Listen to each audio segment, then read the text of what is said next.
السلام علیکم ورحمۃ اللہ وبرکاتہ نحمدہ ونصلی علی رسولہ الکریم اما بعد الحمدللہ عشرہ مبشرہ کی آج ہماری کلاس نمبر 6 ہے۔ ٹاپک آج آپ کے سامنے شروع ہونے جا رہا ہے عمر ابن خطاب رضی اللہ تعالی عنہ۔ آج آپ کے سامنے انشاءاللہ حضرت عمر ابن خطاب رضی اللہ تعالی عنہ کا ذکر آئے گا۔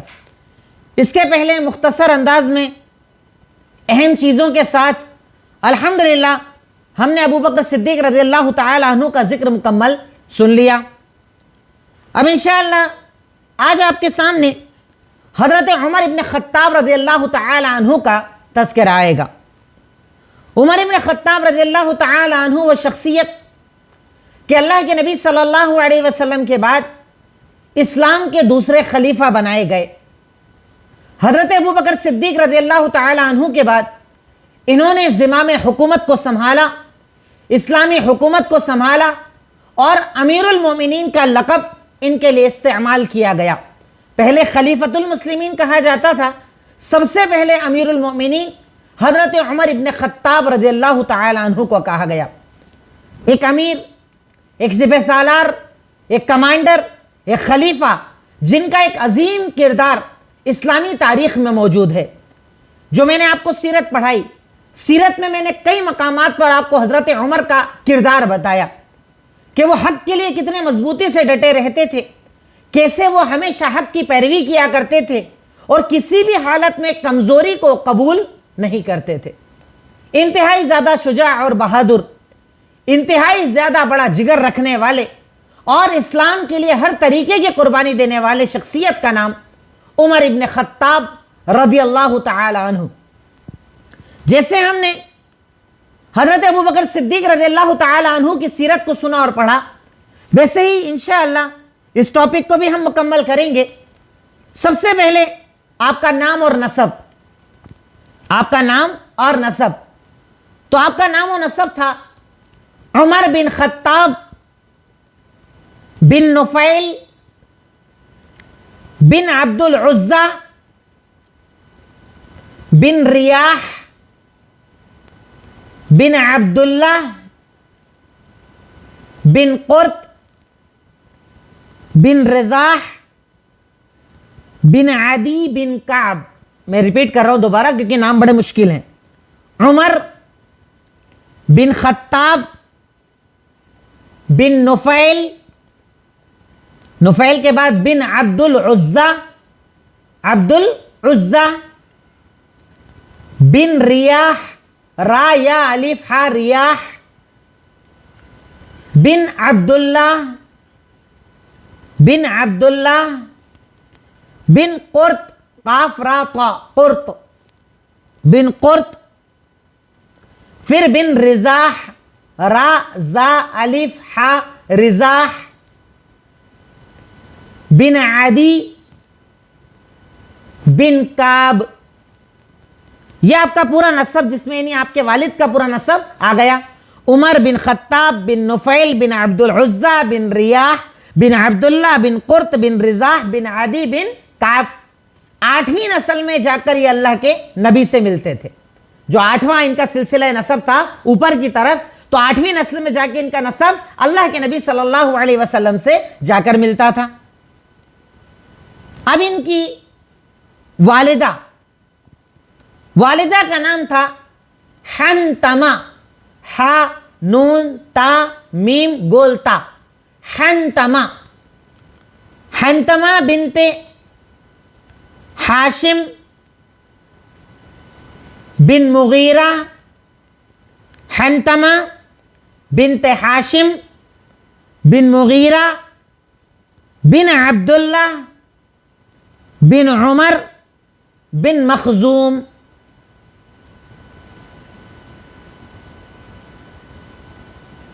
حنتمہ بنت ہاشم بن مغیرہ بن عبداللہ بن عمر بن مخزوم، یہ ان کی والدہ کا نسب نامہ، یعنی والدہ کا نام، والد کا نام اور آپ کا سلسلہ نسب آ گیا، اور یہ پتہ چل گیا کہ 8ویں پشت میں آپ جا کر اللہ کے نبی صلی اللہ علیہ وسلم سے آپ کا نسب نامہ ملتا تھا۔ اب اللہ کے نبی صلی اللہ علیہ وسلم سے آپ کا نسب نامہ. اس کے بعد نیکسٹ لکھیے گا آپ کی کنیت. جیسے میں آپ کو پہلے بھی بتا چکا ہوں کہ عرب میں کنیت کا بڑا رواج پایا جاتا تھا. کنیت ہوتی تھی. کنیت کبھی اولاد کے نام پر ہوتی تھی, کبھی دوسری چیزوں پر ہوتی تھی. تو آپ کی کنیت تھی ابو حفص. ابو حفص, حا فا صاد, حفص. ابو حفص آپ کی کنیت تھی. اور یہ اس لیے کہ شیر کے بچے کو حفص کہا جاتا ہے. جو شیر کا جوان بچہ ہوتا ہے اسے حفص کہا جاتا ہے. اور چونکہ عمر ابن خطاب رضی اللہ تعالی عنہ انتہائی زیادہ شجاعت, بہادری, پہلوانی آپ میں پائی جاتی تھی, اس لیے آپ کو ابو حفص جوان شیر کا باپ کہا جاتا تھا. کیونکہ آپ کا جو انداز تھا, آپ کا جو کردار تھا, وہ انتہائی زیادہ شجاعت اور بہادری اور پہلوانی والا تھا. اس لیے آپ کی کنیت تھی ابو حفص. آپ کی کنیت تھی ابو حفص. اب اس کے بعد آپ کا لقب. آپ کا لقب کیا تھا؟ تو آپ کا لقب تھا الفاروق. فاروق اعظم کہتے ہیں نا, عمر ابن خطاب کو کہتے ہیں. جیسے ابو بکر کو صدیق کہا جاتا ہے, عمر ابن خطاب کو فاروق کہا جاتا ہے. الفاروق لکھیں یا فاروق لکھیں, بات ایک ہی ہے. تو آپ کا لقب تھا الفاروق. اب فاروق کا میننگ ہوتا ہے دو چیزوں کو الگ کرنے والا. فرقہ یفرقو مطلب پھاڑنے والا, الگ کرنے والا. آپ کو فاروق اس لیے کہا جاتا تھا کیونکہ آپ کے آنے کے بعد حق اور باطل الگ الگ ہو گیا تھا. میں آگے اس کو ایکسپلین کر دیتا ہوں تاکہ آپ کو فاروق کا مطلب بھی سمجھ میں آ جائے. تو آپ کا لقب تھا فاروق. یہ اللہ کے نبی نے آپ کو لقب دیا تھا. اور کیوں دیا تھا؟ کیونکہ آپ کے اسلام میں آنے سے حق اور باطل الگ الگ ہو گیا تھا. وہ کیسے؟ میں نے آپ کو جب سیرت پڑھائی تو یہ بتایا کہ اللہ کے نبی صلی اللہ علیہ وسلم شروعاتی دور میں صحابہ اکرام کی کمزوری کی وجہ سے چھپ کر عمل کیا کرتے تھے. بس جو ایمان لے آیا اس کے ساتھ عمل کیا جاتا ہے. لیکن جب عمر ابن خطاب رضی اللہ تعالی عنہ مسلمان ہوئے تو مسلمان ہونے کے بعد یہ اللہ کے نبی صلی اللہ علیہ وسلم کے پاس آئے اور آپ نے ارشاد فرمایا السنا علی الحق وعدونا علی الباطل. کہا اللہ کے نبی صلی اللہ علیہ وسلم بتائیے ہم حق پر ہیں نا؟ کہا یہ جو ہمارے دشمن ہے باطل پر ہے نا؟ کہا تو کہا اگر یہ حق پر ہے اور اگر ہم حق پر اور یہ باطل پر ہے نا تو چلیے اٹھیے, اب ہم چھپ کر نہیں کھل کر حرم میں نماز پڑھیں گے. اور ان کے 3 دن پہلے تقریباً حضرت حمزہ مسلمان ہوئے تھے. دونوں ایک جیسے جیدار, دونوں ایک جیسے شجاعت اور بہادری والے. حضرت حمزہ بھی مسلمان ہوئے, عمر ابن خطاب بھی مسلمان ہوئے. اب جب یہ دونوں مسلمان ہوئے تو عمر ابن خطاب نے آ کر کہا ہم حق پر ہیں کہ نہیں؟ کہا. وہ باطل پر ہیں کہ نہیں؟ کہا. تو چلیے اٹھیے. 2 صف میں سارے مسلمانوں کو لے کر گئے. ایک صف کے آگے عمر ابن خطاب, دوسری صف کے آگے حضرت حمزہ. حرم میں لے کر گئے کہ اب یہاں نماز پڑھو, ہم دیکھتے ہیں آپ کو کون روکے گا. یہ عمر ابن خطاب, فاروق, حق اور باطل کو الگ کرنے والے. یعنی ان کے آنے کے بعد حق بالکل الگ ہو گیا, باطل بالکل الگ ہو گیا. کوئی چھپنے دبنے والی معاملے والی بات نہ بچی. کیونکہ عمر ابن خطاب کا اتنا زیادہ رعب اور دبدبہ عرب میں تھا, مکہ میں تھا, کہ ان کے آگے بولنے کی جلدی کسی کی ہمت نہیں ہوتی تھی. تو عمر ابن خطاب کو فاروق اس لیے کہا گیا کہ انہوں نے آنے کے بعد اللہ کے نبی صلی اللہ علیہ وسلم سے کہا کہ اگر آپ حق پر ہیں, دشمن باطل پر ہیں, تو چلیے ہم باہر چل کر نماز پڑھیں گے, دیکھتے ہیں آپ کو کون روکتا ہے. 2 صفیں لگائی, ایک صف کے آگے حضرت حمزہ, دوسری کے آگے عمر ابن خطاب. لے کر گئے حرم میں اور کھلم کھلا جہری طور پر پہلی نماز حضرت عمر کے بعد ہی ادا کی گئی. اب آپ کو فاروق اس لیے کہا جاتا ہے. اس کے بعد لکھیے گا آپ کی پیدائش. آپ کی پیدائش عام الفیل کے 13 سال کے بعد حضرت عمر ابن خطاب پیدا ہوئے. یعنی اللہ کے نبی صلی اللہ علیہ وسلم سے 13 سال چھوٹے تھے. عام الفیل کے 13 سال کے بعد حضرت عمر ابن خطاب پیدا ہوئے. یہ اللہ کے نبی صلی اللہ علیہ وسلم سے 13 سال چھوٹے تھے. کیونکہ میں نے آپ کو کل پہلے بھی بتایا حضرت ابو بکر کے ٹائم پر کہ عام الفیل جو ہے سب سے ایک بڑا واقعہ تھا عرب میں. تو اس بنیاد پر تاریخوں کو تب تک لکھا جاتا تھا جب تک کہ ہجرت نہ ہوئی. ہجرت کے بعد ہجرت سے لکھا جاتا تھا. تو عام الفیل کے 13 سال کے بعد حضرت عمر ابن خطاب رضی اللہ تعالی عنہ پیدا ہوئے۔ اب اس کے بعد لکھیے گا ان کی صفات، خاصیتیں، صفات، کوالٹیز کیا تھیں عرب میں، ان کی کوالٹیز کیا تھیں۔ تو حضرت عمر ابن خطاب کئی ایسی خاصیتیں رکھا کرتے تھے جس سے وہ الگ نظر آتے تھے کہ یہ عمر ابن خطاب ہے۔ اور میں آپ کو صرف بتانا یہ چاہتا ہوں ان ساری تاریخوں کے ذریعے کہ آپ کو یہ سمجھ میں آئے کہ اللہ رب العالمین نے اللہ کے نبی کے ساتھی کن کو بنایا تھا، کس لیول کے لوگوں کو آپ کا ساتھی بنایا تھا۔ اب آپ نے ابو بکر صدیق کو پڑھا، ان کا کردار آپ کے ذہن میں آ گیا۔ اب عمر ابن خطاب کو پڑھیں گے، ان کا کردار آئے گا، تو آپ کو پتا چلے گا کہ اللہ رب العالمین نے ساتھی بھی آپ کو بڑے مضبوط دیے تھے، ایسے دیے تھے جو آپ کی باتوں کو آگے بڑھا سکے، دین کو آگے بڑھا سکے، شریعت کو آگے بڑھا سکے، کیونکہ آپ ایک بڑا مشن لے کر آئے تھے اور اس مشن کو قیامت تک باقی رہنا تھا۔ ورنہ آپ سے پہلے بھی نبی آئے، ایسا تو نہیں کہ آپ اکیلے نبی آئے، آپ سے پہلے بھی انبیاء کرام آئے، پر ہوتا کیا تھا، ہر نبی کا لیمیٹڈ پیریڈ ہوتا تھا، اتنے ٹائم تک دعوت دو، آپ کے بعد دعوت ختم، نئے نبی آ جایا کرتے تھے۔ پر اللہ کے نبی صلی اللہ علیہ وسلم کی یہ خاصیت کہ اب آپ کے بعد کوئی نبی آنے والے نہیں، آپ آخری نبی ہیں، تو آپ کی رسالت، آپ کی نبوت اور آپ کی باتوں کو حفاظت کرنے والے اتنے مضبوط کندھے چاہیے جو آپ کی باتوں کو قیامت تک پہنچائے۔ اور یہ کیا صحابہ کرام نے، حضرت ابوبکر کے دور میں پھیلا، حضرت عمر کے دور میں تو بے انتہا پھیلا، بعد کے ادوار میں پھیلا۔ تو اللہ رب العالمین نے نبی کے ساتھی ایسے چنے تھے جو اس کام کو، اس مشن کو آگے بڑھا سکے۔ عمر ابن خطاب، ان کی صفت کیا تھی؟ لمبے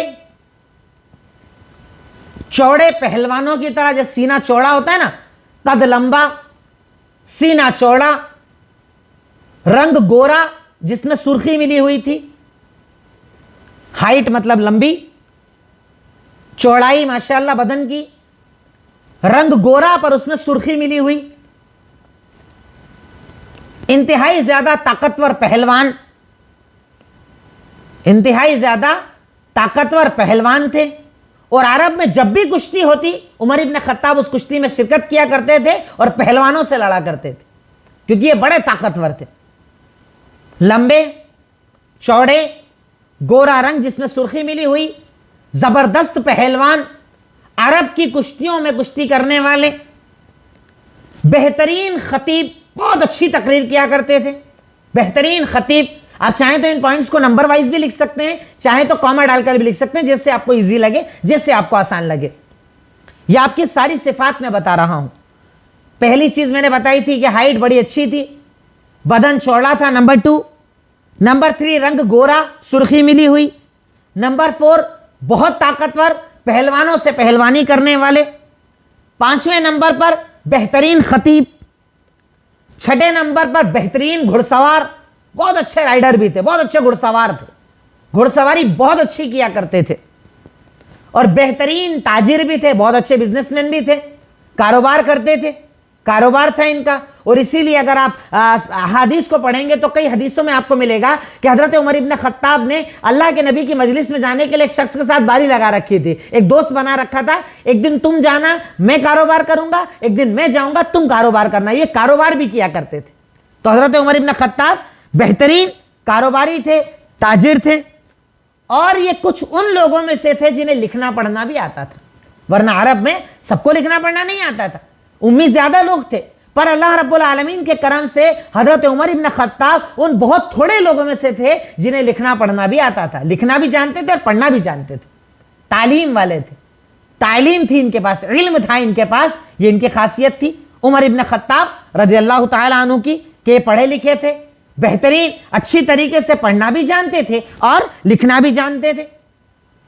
اس کے بعد اسلام میں جو انہیں فضیلت دی گئی اسے بھی اگر ہم اس میں ایڈ کر دیں تو عشرہ مبشرہ میں سے 10 جنت کی بشارت دیے گئے لوگوں میں سے، اللہ کے نبی کے سسر اور اسلام کے دوسرے خلیفہ، اسلام کے دوسرے خلیفہ، کیونکہ صفت ہم کامن بتا رہے ہیں جاہلیت کی بھی اور اسلام کی بھی، تو اس کو کمبائن کر لیجئے تو بہتر رہے گا۔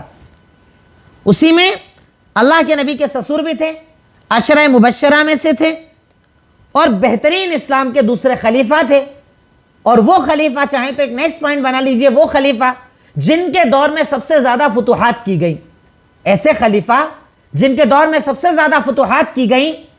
اور نمبر 12 لکھیے گا، دشمنوں کے دل میں سب سے زیادہ انہی کا روب پایا جاتا تھا. یہ حالت تھی کہ اگر صرف اتنا کہہ دیا جاتا کہ عمر کی فوج آئی ہے, کئی مرتبہ سامنے لشکر بھاگ جایا کرتا تھا, صرف نام سن کر. عمر ابن خطاب کا ایسا خوف تھا. تو دشمنوں کے دل میں انتہائی زیادہ روب اور دبدبے والی شخصیت تھی عمر ابن خطاب رضی اللہ تعالی عنہ. انتہائی زیادہ روبدار, زبردست شخصیت, ایسی شخصیت کہ جن کو اگر آدمی دیکھ لے مل لے تو اسے بھول نہیں سکتا. ایسی شخصیت اللہ رب العالمین نے حضرت عمر ابن خطاب رضی اللہ تعالی عنہ کو عطا کی تھی. یہ ان کی کچھ صفات میں نے آپ کو بتائی. اب اس کے بعد بیوی اور بچے. آپ کی بیوی اور بچے, تو آپ کی ٹوٹل 8 بیویاں تھیں ایک وقت میں, مطلب 4 طلاق ہوا یا انتقال ہوا تو پھر نئی بیوی, یعنی ٹوٹل آپ نے 8 نکاح کیے تھے. لیکن آپ جانتے ہیں کہ اسلام میں 4 کی اجازت ہے, تو طلاق ہوتا یا چھوڑ جاتی, جیسے 2 بیویاں تھیں اسلام کی وجہ سے الگ ہو گئے تھے ان سے آپ, تو جب بھی یہ تعداد کم ہوئی اسے 4 مکمل رکھتے تھے. 4 بیویاں ہوا کرتی تھیں, آپ نے ٹوٹل 8 نکاح کیے تھے. 3 نکاح جاہلیت میں اور 5 نکاح اسلام میں. 3 نکاح جاہلیت میں, ان کے نام لکھ لیجئے. نمبر 1 زینب بنت مدعون, میم ضا تا ضا جو ہوتا نا, ضا عین واو نون. انہوں نے ٹوٹل 8 نکاح کیے تھے, جاہلیت میں 3 اور اسلام میں 5. جاہلیت میں جو 3 بیویاں تھیں ان کے نام لکھ لیجئے. پہلی زینب بنت مزعون جو مسلمان ہو گئی تھی, اور ان کے علاوہ دوسری بیوی تھی قریبہ, کاف را یا با بولتا, قریبہ. قریبہ ان کو طلاق دے دیا تھا. وہ تیسری تھی ام کلثوم بنت جرول, ام کلثوم بنت جرول جنہیں بھی طلاق دے دیا تھا. یعنی 2 کا کفر کی حالت میں تھی, اسلام مسلمان ہوئے, دونوں کو طلاق دے دیا, چھوڑ دیا. اور ایک بیوی جو زینب تھی وہ الحمدللہ مسلمان ہو گئی تھی. تو جاہلیت میں ان کی ٹوٹل 3 نکاح ہوئے تھے. زینب بنت مدعون جو مسلمان ہوئی, قریبہ جنہیں طلاق دیا گیا, اور ام کلثوم بنت جرول جنہیں طلاق دے دیا گیا. یعنی آپ نے 3 بیویاں جاہلیت میں کی, 2 کو طلاق دیا اور ایک اسلام میں باقی رہیں. پھر اسلام میں 5 بیویاں تھیں. نمبر 4 کر کے لکھ لیجئے. ام حکیم, ام حکیم. دیکھیے ضروری نہیں کہ ساری معلومات آپ کو یاد رکھ کر کہیں بیان کرنا پڑے, پر چونکہ ہم ان سے محبت کرتے ہیں اس لیے ساری معلومات میں آپ کے سامنے رکھ رہا ہوں. ام حکیم. نمبر 5 جمیلہ. نمبر 6 عاتقہ, عین الف تا کاف گولتا, عاتقہ. پھر نمبر 7 ام کلثوم بنت علی بن ابی طالب, حضرت علی کی بیٹی سے بھی ان کا نکاح ہوا تھا. ام کلثوم بنت علی بن ابی طالب. ام حکیم, جمیلہ, عاتقہ, ام کلثوم بنت علی بن ابی طالب. اور نمبر 8 تھی سبیعہ, سین با یا عین گولتا, سبیعہ. یہ ٹوٹل ان کی بیویاں تھیں جن سے حضرت عمر ابن خطاب رضی اللہ تعالی عنہ نے نکاح کیے. اب بات ہے اولاد, آپ کے بچے کتنے تھے؟ تو ٹوٹل آپ کے 9 لڑکے اور 7 لڑکیاں تھیں, یعنی 16 بچے تھے الحمدللہ. 9 لڑکے اور 7 لڑکیاں. پہلے 9 لڑکوں کے آپ لکھ لیجئے. نمبر 1 عبداللہ. نمبر 2 عبید اللہ, عبداللہ, عبید اللہ. نمبر 3 عاصم. نمبر 3 عاصم, عین الف صاد میم, عاصم. نمبر 4 زید اکبر, زید اکبر. نمبر 5 زید اصغر, زید اکبر مطلب بڑا اکبر, بڑا زید اور چھوٹا زید. ایسے نام ان کے اور بھی ہیں, کیونکہ یہ لوگ اصل میں نام میں کامن چیز نہیں دیکھتے تھے کہ یہ تو ہمارے چاچا میں, خالہ میں, رشتہ داروں میں, ان کے نام اچھا ہونا چاہیے, کافی ہے. اب دیکھیے حضرت عمر نے اپنے ہی بچوں کے یعنی اپنے بچوں میں بھی ایک نام کتنی بار یوز کیا آپ تصور کیجئے. اور ہمارے یہاں پر تو خاندان میں نام آ جائے تو وہ نہیں چلتا. ہمیں فون کرتے ہیں نا لوگ, ہمیں کہتے ہیں کہ شیخ نام بتائیے, تو بھائی ایک مسلمان عالم سے آپ نام پوچھو گے تو وہ کیا بتائے گا؟ اللہ کو سب سے زیادہ پسند ہے عبداللہ عبد الرحمن, آپ یہ نام رکھ لیجئے. چلیے وہ نہیں رکھنا ہے, اللہ کے 99 نام ہے اس میں سے کوئی رکھ لیجئے. وہ نہیں رکھنا ہے, انبیاء کے نام رکھ لیجئے. وہ نہیں رکھنا ہے, صحابہ کے نام رکھ لیجئے. یہ کافی ہیں. پر بولتے نہیں صاحب یہ تو سب کامن ہے, ہمیں تو کچھ ان کامن چاہیے. تو پھر میں انہیں عجیب عجیب جواب دیتا ہوں جو میں ویڈیو میں نہیں بتا سکتا, پر میں ایسے نام بتاتا ہوں جو مسلمان نہیں رکھتے ہیں, آپ وہ رکھ لو, آپ کے لیے زیادہ بہتر ہے. کیونکہ ایک مسلمان نام میں شخصیت کو دیکھتا ہے کہ میں کس کے نام سے اپنے بچے کے نام کی نسبت دے رہا ہوں. چاہے وہ ایک ہی نام کامن ہو جائے فرق نہیں پڑتا, میرے رب کو پسند ہونا چاہیے, میرے نبی کو پسند ہونا چاہیے, وہ میرے لیے کافی ہونا چاہیے. اس لیے اپنے گھروں میں ناموں کا استعمال کرو. عبداللہ, عبد الرحمن, ابو بکر, عمر, عثمان, علی, یہ سارے نام یوز کرو تاکہ ان کی شخصیت ویسی بنے انشاءاللہ. پر ہمارے یہاں الٹے سیدھے نام رکھتے ہیں, فلمی ہیروز کے نام رکھتے ہیں, کچھ خبر نہیں پتہ نہیں ان کی زندگیوں کا, ان کے ناموں پر نام رکھتے ہیں. اور اس لیے ناچنے والی اولادیں پیدا ہو رہی ہے کہ جب مہمان آئے تو دکھانا پڑتا ہے, ناچ کر دکھاؤ, گا کر دکھاؤ. ان کو اور کچھ تو دکھا سکتے نہیں, دین تو بتا سکتے نہیں. جیسا نام رکھا ویسے ہی اولادوں پر اثر آ گیا, اور اسی لیے آج نسلیں برباد ہیں اور مسلمان پریشان ہیں. خیر اللہ تعالیٰ ہم تمام کو ہدایت دے. بہرکیف حضرت عمر ابن خطاب نے اپنے بیٹوں کے نام رکھے تھے عبداللہ, عبید اللہ, عاصم, زید اکبر, زید اصغر. زید اصغر 5واں نمبر, زید اصغر چھوٹا زید. پھر 6 نمبر عبد الرحمن اکبر, عبد الرحمن اکبر. پھر نمبر 7 ایاز, ایاز عین یا الف ضاد, ایاز. ایاز کے بعد نمبر 8 عبد الرحمن اوسط. دیکھیے آپ, عبد الرحمن اکبر مطلب عبد الرحمن سب سے بڑا, عبد الرحمن اوسط مطلب عبد الرحمن میڈل بیچ والا.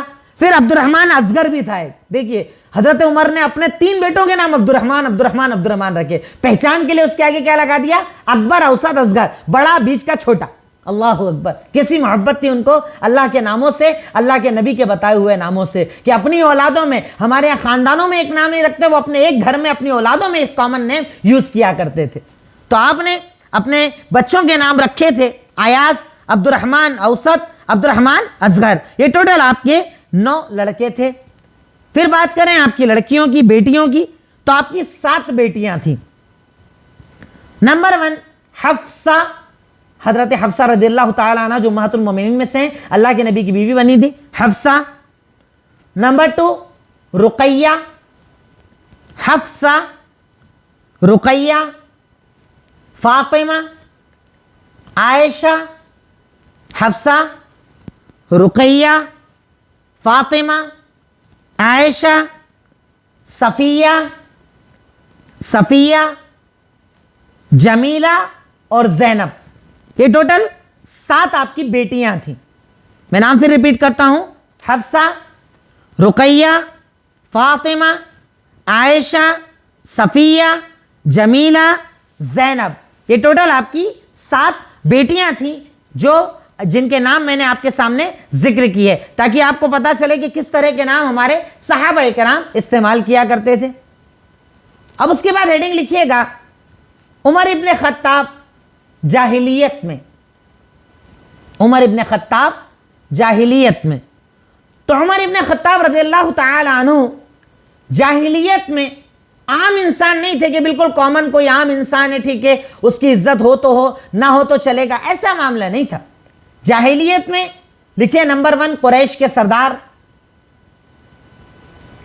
قریش کے سردار, کسی سے نہ ڈرنے والے, کسی سے نہیں ڈرتے تھے, ڈر تو تھا ہی نہیں ان کے پاس, کسی سے نہ ڈرنے والے, اپنے فیصلوں پر جمنے والے, ایک بار اگر ڈیسیژن لے لیا بات ختم, جم جاتے تھے اس پر, فیصلوں پر جمنے والے. نمبر 4 امانت دار اور سچے, امانت دار اور سچے. نمبر 5 وعدوں کے پکے. یہ سب جاہلیت میں ان کا کردار تھا, وعدوں کے پکے. اور نیکسٹ اسلام کے خلاف بڑے شدید. پہلے ان کا یہی دور تھا, اسلام کے خلاف بڑے شدید, جو مسلمانوں سے مارنا, پیٹنا, ستانا, تکلیف دینا, یہ ان کے کردار میں تھا جاہلیت میں. پر آپ دیکھیے نا, اللہ تعالیٰ اگر دین دینے پر آئے تو کس کو دیتا ہے؟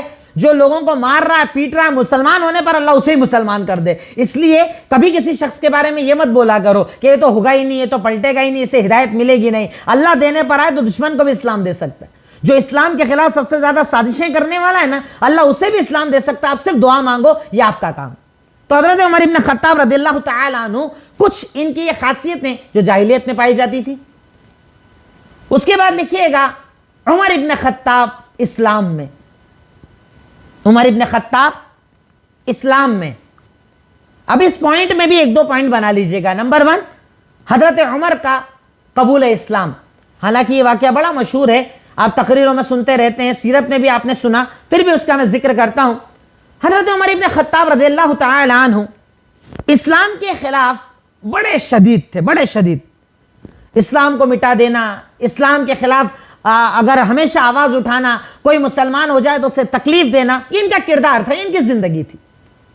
بڑے غصے میں ایک بار نکلے تلوار لے کر، کیا جو اللہ کے نبی کو ختم کر دوں گا، نعوذ باللہ، جاؤں گا ختم کر دوں گا۔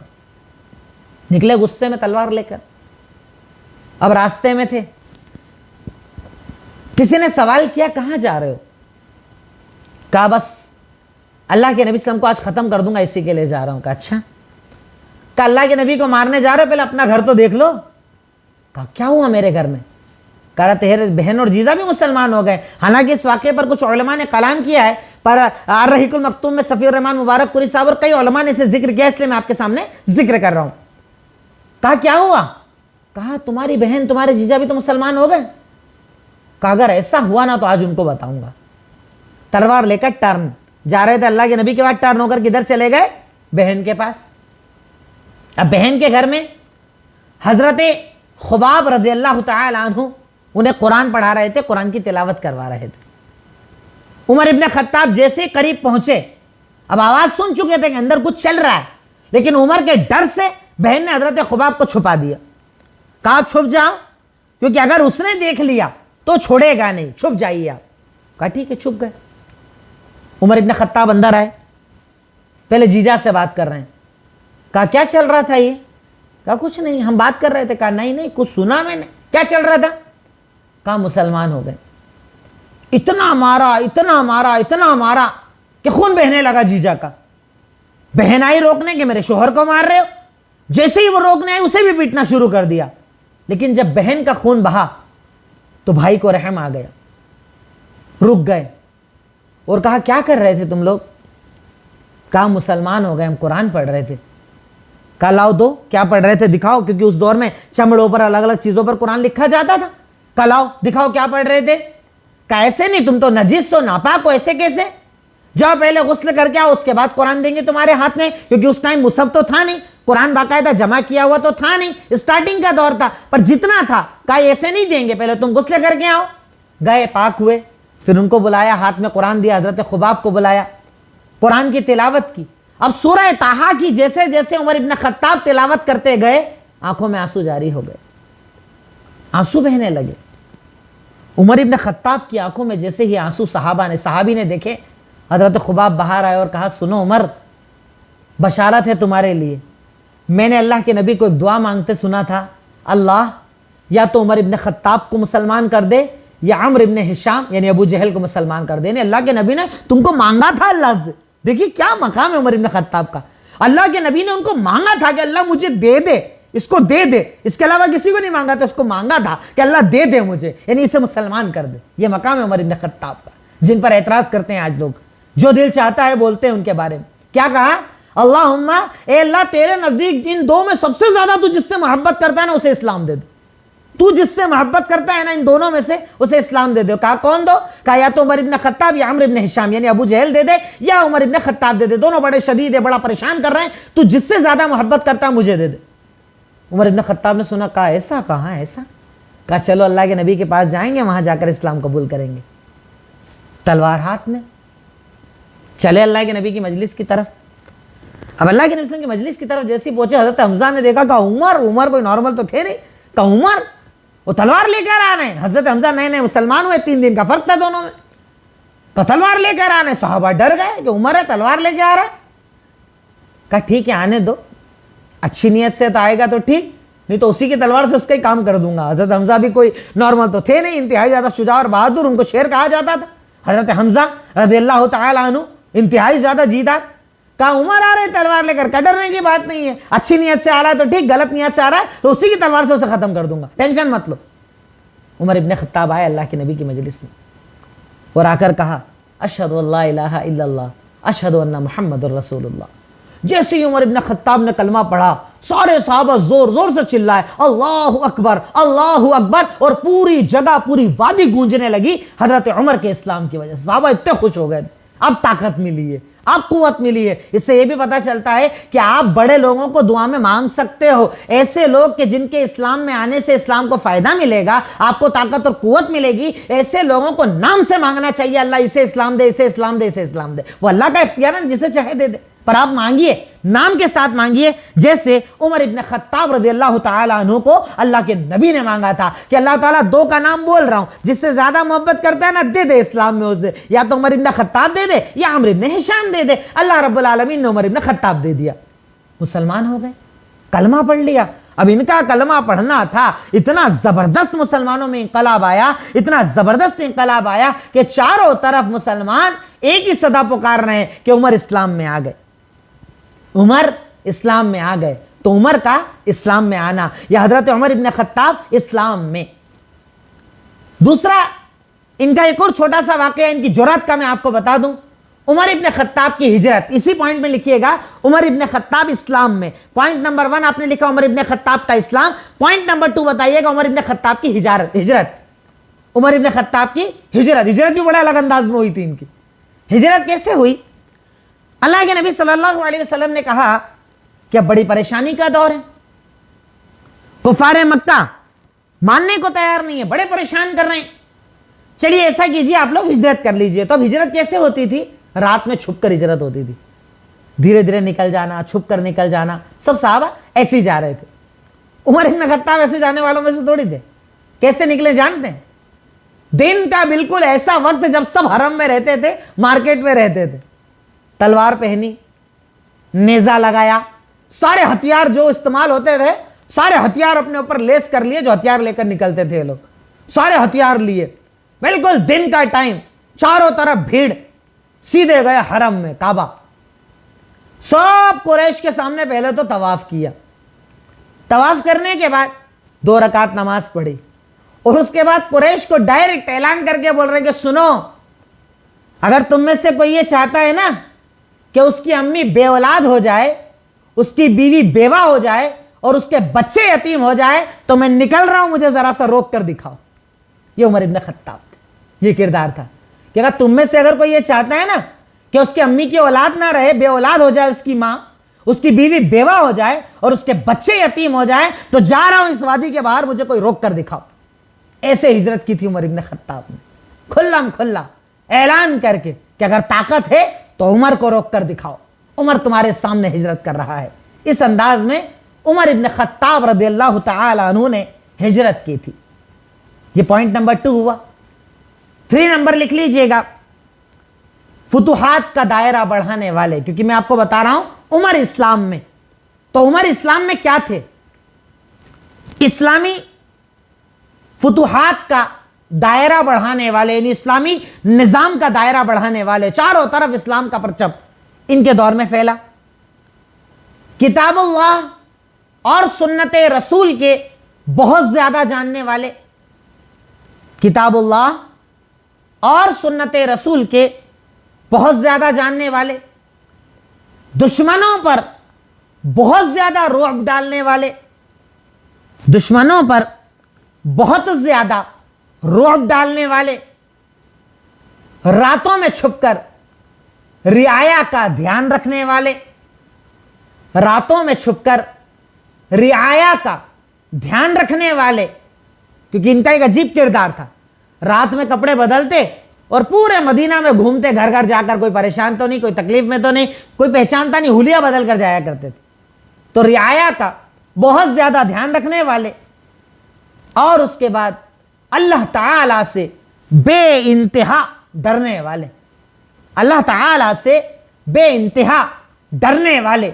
یہ کردار تھا عمر ابن خطاب رضی اللہ تعالی عنہ کا اسلام میں، کہ اسلام لانے کے بعد کیریکٹر کو جسٹ چینج کر دیا تھا، پہلے کیا تھے اب کیا تھے، پورا اپنے آپ کو بدل ڈالا تھا، اسلام کے لیے وقف کر ڈالا تھا، اپنی ساری خدمتیں، اپنی طاقت، اپنی سوچ، اپنی قوت، سب کچھ صرف اسلام کے لیے لگا دی تھی، اور یہ اسلام کے دوسرے خلیفہ تھے۔ اب ان کے بارے میں مزید تفصیلات، جیسے حضرت فاروق ملہم بھی تھے، یعنی انہیں کئی ایسی باتیں جب وہ کہتے تھے اللہ رب العالمین اس پر قرآن کی آیتیں نازل کر دیا کرتا تھا۔ اسی طریقے سے عمر ابن خطاب کی بہت ساری فضیلتیں اور مناقب تھے۔ ان تمام چیزوں کا تذکرہ انشاءاللہ کل کے درس میں آپ کے سامنے آئے گا۔ اللہ رب العالمین مجھے کہنے کے ساتھ عمل کی اور آپ تمام کو سننے کے ساتھ عمل کی اور ان باتوں کو آگے بڑھانے کی توفیق عطا فرمائے۔ وآخر الدعوانا ان الحمدللہ رب العالمین۔ السلام علیکم ورحمۃ اللہ وبرکاتہ۔